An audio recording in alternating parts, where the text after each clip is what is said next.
नमस्कार साथियों, समसामयिक मुद्दों से संबंधित प्रश्नावली श्रृंखला के साथ मैं अमित आप सभी का स्वागत करता हूं।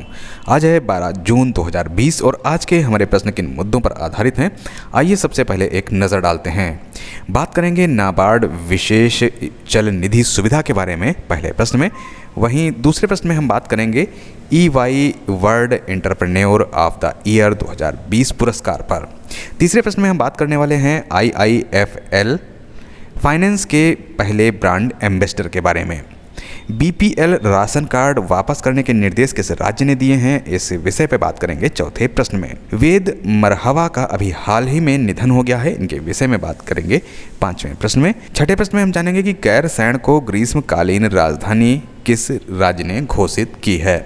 सातवां प्रश्न आधारित होगा भारत में नवाचार को बढ़ावा देने के लिए एक समझौते पर। देश के पहले ऑनलाइन अपशिष्ट विनिमय प्लेटफॉर्म के बारे में बात करेंगे आठवें प्रश्न में।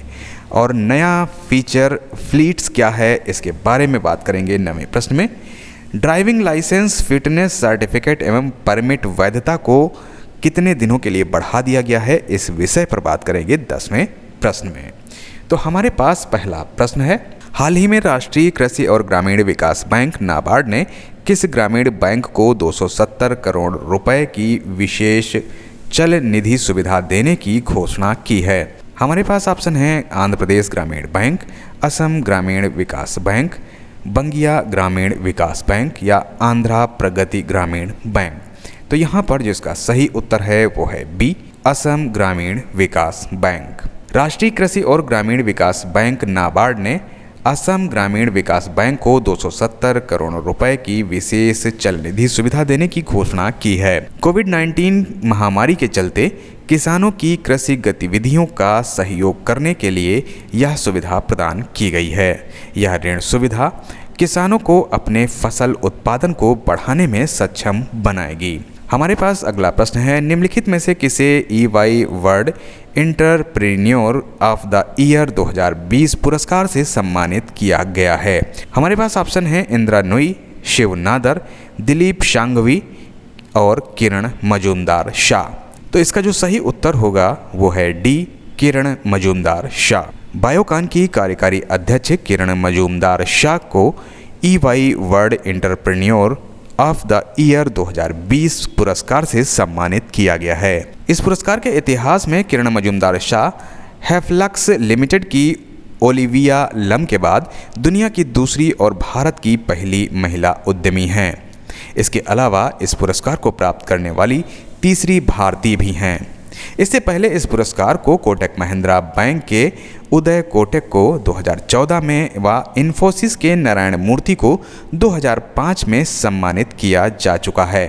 हमारे पास अगला प्रश्न है, हाल ही में गैर वित्तीय बैंकिंग कंपनी IIFL फाइनेंस ने किसे अपना ब्रांड एम्बेसडर नियुक्त किया है। हमारे पास ऑप्शन है सलमान खान, सोनू सूद, रोहित शर्मा या विराट कोहली। तो यहाँ पर जिसका सही उत्तर है वो है सी, रोहित शर्मा। गैर वित्तीय बैंकिंग कंपनी IIFL फाइनेंस ने रोहित शर्मा को अपना पहला ब्रांड एम्बेसडर नियुक्त किया है। IIFL फाइनेंस अपनी सहायक कंपनियों के माध्यम से home loan, gold loan, business loan, micro finance, capital market finance, developer और कंस्ट्रक्शन फाइनेंस जैसे उत्पादों की एक विस्तृत सीरीज प्रदान करता है। हमारे पास अगला प्रश्न है, हाल ही में किस राज्य सरकार ने कर्मचारियों को BPL राशन कार्ड वापस करने का निर्देश दिया है। हमारे पास ऑप्शन है केरल, तेलंगाना, कर्नाटक या तमिलनाडु। तो यहाँ पर जो इसका सही उत्तर है वो है सी, कर्नाटक। कर्नाटक राज्य ने कर्मचारियों को BPL राशन कार्ड वापस करने का निर्देश दिया है। मुख्यमंत्री ने food and civil supplied department को आदेश दिया है कि सरकारी कर्मचारियों और जिनके पास ट्रैक्टर या कोई अन्य वाहन है उनसे BPL राशन कार्ड तुरंत वापस लिए जाएंगे। इस प्रक्रिया के विफल होने पर कठोर कानूनी कार्रवाई की जाएगी। हमारे पास अगला प्रश्न है, हाल ही में वेद मरहाव का निधन हुआ है, वे निम्न में से किस राज्य के राज्यपाल नहीं रहे थे। हमारे पास ऑप्शन है झारखंड, मणिपुर, मिजोरम या बिहार। तो यहाँ पर जिसका सही उत्तर है वो है डी, बिहार। हाल ही में वेद मरवाह का निधन हुआ है, वे झारखंड, मणिपुर और मिजोरम के राज्यपाल थे। इससे पहले उन्होंने दिल्ली पुलिस आयुक्त के पद पर भी कार्य किया था। इनके द्वारा uncivil wars, pathology of terrorism in India पुस्तक भी लिखी गई थी। हमारे पास अगला प्रश्न है, हाल ही में गैरसैंण को किस राज्य की ग्रीष्मकालीन राजधानी घोषित किया गया है? हमारे पास ऑप्शन है उत्तर प्रदेश, उत्तराखंड, हिमाचल प्रदेश या आसाम। तो यहाँ पर जो इसका सही उत्तर है वो है बी, उत्तराखंड। गैरसैंण को उत्तराखंड की ग्रीष्मकालीन राजधानी घोषित किया गया है।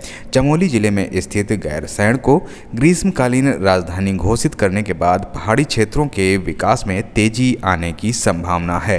हमारे पास अगला प्रश्न है, निम्नलिखित में से किसने भारत में नवाचार को बढ़ावा देने के लिए अटल इनोवेशन मिशन यानी कि एम के साथ समझौता किया है? हमारे पास ऑप्शन है यूनिसेफ, CSIR, DRDO या इसरो। तो यहाँ पर जिसका सही उत्तर है वो है बी, CSIR।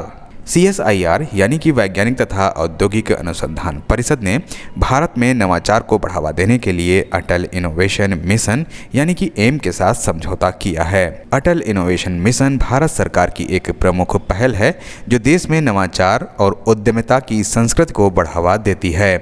दोनों संगठनों ने देश के विभिन्न क्षेत्रों में नवाचार पारिस्थितिकी तंत्र को बढ़ावा देने के उद्देश्य से यह समझौता किया है। हमारे पास अगला प्रश्न है, किस राज्य द्वारा देश के पहले ऑनलाइन अपशिष्ट विनिमय प्लेटफॉर्म को शुरू किया गया है?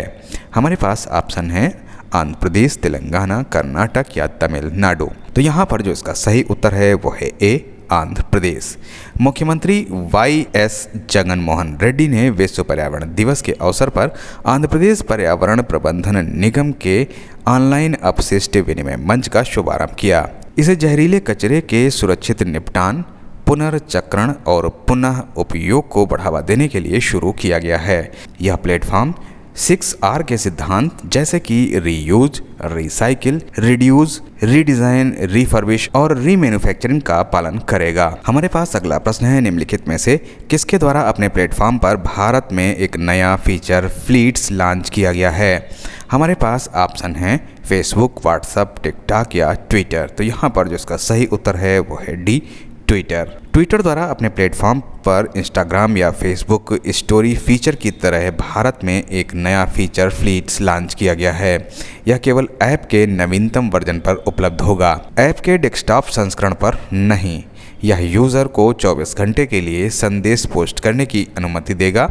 इसमें लाइक, रीट्वीट या पब्लिक रिप्लाई फीचर नहीं होंगे। भारत ब्राज़ील और इटली के बाद फ्लीट्स की सुविधा वाला तीसरा देश है। हमारे पास अगला प्रश्न है, केंद्र सरकार ने कोरोना संकट के कारण ड्राइविंग लाइसेंस, फिटनेस सर्टिफिकेट एवं परमिट की वैधता कब तक बढ़ाने का निर्णय लिया है? हमारे पास ऑप्शन है 30 अगस्त, 30 सितंबर, 30 अक्टूबर, 30 नवंबर। तो यहाँ पर जो इसका सही उत्तर है वो है बी, 30 सितंबर। केंद्र सरकार ने कोरोना संकट के कारण ड्राइविंग लाइसेंस, फिटनेस सर्टिफिकेट एवं परमिट की वैधता 30 सितंबर तक बढ़ाने का निर्णय लिया है।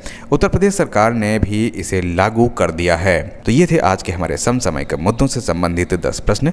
मिलते हैं कल नए 10 प्रश्नों की श्रृंखला के साथ। तब तक के लिए मुझे दीजिए इजाज़त। नमस्कार, धन्यवाद।